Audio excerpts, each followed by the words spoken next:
नमस्कार, मैं हर्षित तिवारी। अब है न्यूज के 16 मई रविवार दोपहर के बुलेटिन में आप सभी का स्वागत है। आइए देखते हैं आज की कुछ प्रमुख खबरें। इस बुलेटिन के प्रायोजक हैं आर के निवास बाय आर के डेवलपर्स। शानदार घर खरीदें अब अपने बजट में।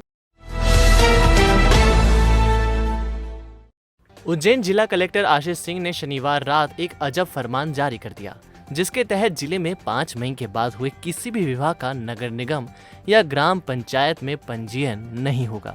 दरअसल कलेक्टर ने पिछले दिनों कोरोना संक्रमण को देखते हुए धारा 144 के अंतर्गत जिले में सभी विवाह समारोह पर रोक लगा दी थी और पूर्व में जारी की गई सभी अनुमतियां भी निरस्त कर दी गई थी।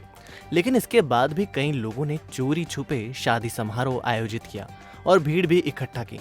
कुछ शादियों की जानकारी लगने के बाद पुलिस ने परिजनों पर कार्यवाही भी की थी, लेकिन अब उज्जैन जिला कलेक्टर ने आदेश जारी किया है कि 5 मई के बाद जो शादियां हुई हैं उनके पंजीयन नहीं किए जाएंगे और इस अवधि में यदि कोई प्रमाण पत्र गलती से जारी भी हो गया है तो उसे निरस्त किया जाएगा। कुल मिलाकर चोरी छुपे शादी करने वालों का रजिस्ट्रेशन खटाई में पड़ गया है। जिले में कोरोना संक्रमण की दर को रोकने के लिए जिला प्रशासन एड़ी चोटी का जोर लगा रहा है। हर चौराहे पर पुलिसकर्मी भरी गर्मी में केवल इसलिए खड़े हैं कि कोई भी अकारण सड़कों पर ना निकले, लोग अपने घरों में रहें, जिससे संक्रमण की चेन को तोड़ा जा सके। इसके बाद भी कुछ लोग घर में बैठने को तैयार ही नहीं है। रोजाना ऐसे लोगों पर पुलिस 188 की कार्यवाही के साथ खुली जेल में भेजने की सजा भी दे रही है और अब तो वाहन भी जब्त किए जा रहे हैं। लेकिन इसके बाद भी तफरीबाज नहीं मान रहे हैं और मजबूरन पुलिस को उन पर सख्त होना पड़ रहा है। रविवार को भी सीएसपी हेमलता अग्रवाल ने देवास रोड स्थित मुंगी चौराहे पर चेकिंग पॉइंट लगाकर 2 पहिया और 4 पहिया वाहन चालकों से पूछताछ की। आपको बता दें कि लॉकडाउन अवधि में केवल मेडिकल इमरजेंसी से संबंधित वाहनों और मरीजों के परिजनों को आवश्यक काम के लिए ही छूट दी गई है। बाकी सभी परिवहन पूर्ण रूप से प्रतिबंधित है। उज्जैन के माधव सेवा न्यास परिषद भारत माता मंदिर महाकाल मंदिर के पास उज्जैन में 15 तारीख शनिवार से 45 से अधिक आयु वर्ग के लोगों का वैक्सीनेशन सेंटर प्रारंभ हुआ है। जानकारी देते हुए माधव सेवा न्यास परिषद के अध्यक्ष विजय केवलिया जी ने बताया कि अभी तक महाकाल मंदिर क्षेत्र में एक ही वैक्सीन सेंटर बेगमबाग कॉलोनी में होने की वजह से लोगों को भीड़ के कारण काफी असुविधाओं का सामना करना पड़ रहा था। इस बात को लेकर हमने प्रशासन से निवेदन किया तो उन्होंने माधव सेवा न्यास का निरीक्षण कर वैक्सीनेशन सेंटर के लिए जगह को चयनित कर लिया। सेंटर पोर्टल पर आने के बाद संभावना है कि 20 मई तक 18 से 44 आयु वर्ग को भी वैक्सीन लगना प्रारंभ हो जाए, जिसके लिए हमारी ओर से प्रयास किए जा रहे हैं। करीब 1 महीने से अधिक के लॉकडाउन के बाद अब जन सामान्य की यही पुकार है कि शहर को इस जनता कर्फ्यू नामक कैद से छुटकारा दे दिया जाए। लेकिन वर्तमान स्थितियों को देखते हुए शहर को लॉकडाउन मुक्त करना मुश्किल नजर आ रहा है। उज्जैन पुलिस जहां एक और लोगों को घरों से बाहर ना निकलने की सलाह दे रही है और सख्ती भी कर रही है, वहीं घरों में रहकर समय बिता रहे शहरवासियों के लिए लगातार नए प्रयोग भी कर रही है। शनिवार को उज्जैन के निकास चौराहे पर कोतवाली अनुभाग की नगर पुलिस अधीक्षक पल्लवी शुक्ला ने अपनी टीम के साथ एक मोटिवेशनल प्रोग्राम कर शहर की जनता को हिम्मत न हारने का संदेश दिया। कार्यक्रम में पुलिसकर्मियों ने गाने गाए और संगीत के माध्यम से तनाव मुक्त रहने की अपील की।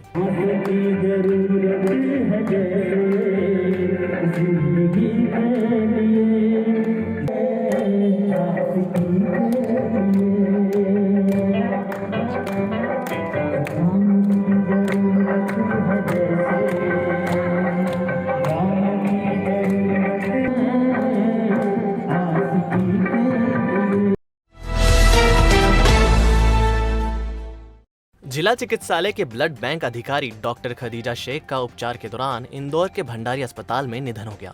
डॉक्टर खदीजा शेख 7 महीने के गर्भ के दौरान कोरोना पॉजिटिव हो गई, जिन्हें उपचार के लिए इंदौर के निजी अस्पताल में भर्ती किया था। इलाज के दौरान डॉक्टरों ने कहा संक्रमण से मां और बच्चे दोनों को बचाने के लिए ऑपरेशन करना पड़ेगा। गर्भावस्था के दौरान 7 माह में ही ऑपरेशन किया।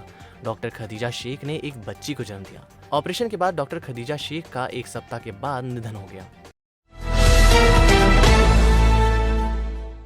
वायरस के प्रभाव को कम करने के लिए करवाएं अपने ऑफिस, घर, दुकान, क्लिनिक, गोडाउन, 4 व्हीलर्स गाड़ियों का उच्चतम क्वालिटी के केमिकल से सैनिटाइजेशन और करें अपनी और अपनों की सुरक्षा।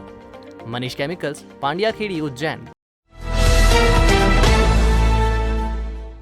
अभी कोरोना कर्फ्यू खत्म नहीं हुआ है, संक्रमण की रफ्तार बढ़ी हुई है। रोजाना संक्रमित लोगों की संख्या घट बढ़ रही है।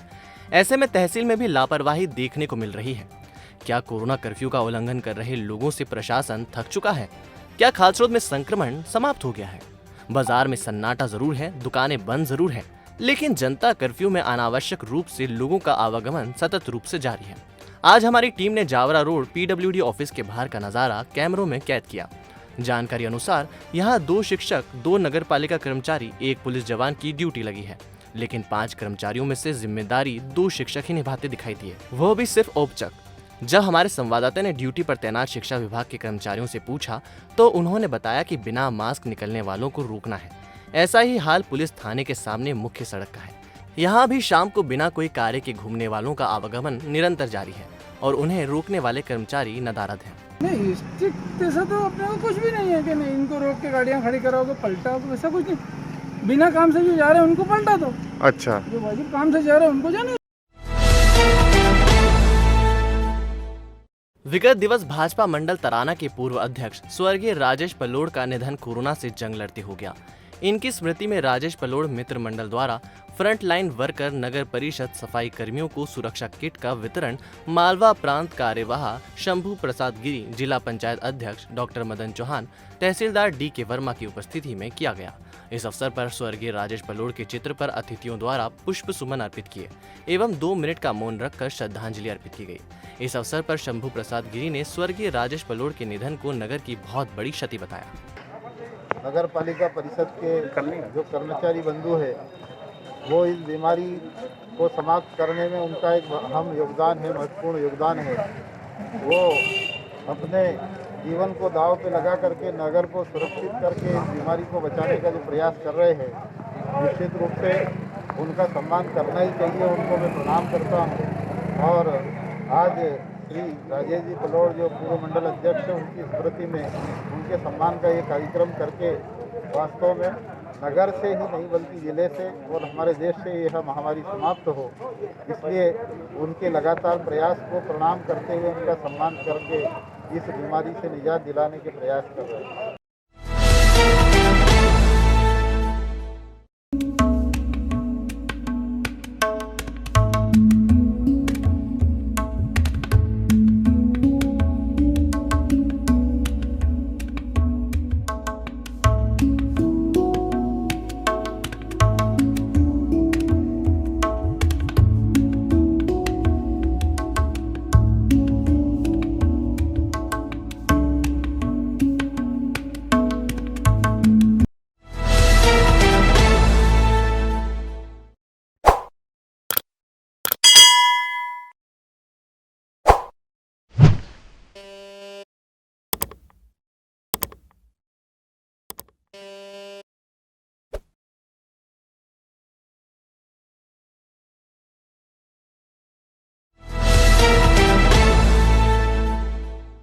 तो आपने देखा हमारा बुलेटिन। आपको हमारा बुलेटिन कैसा लगा, इसका फीडबैक कमेंट सेक्शन में जरूर दीजिएगा। कल फिर मिलेंगे नए बुलेटिन के साथ। नमस्कार।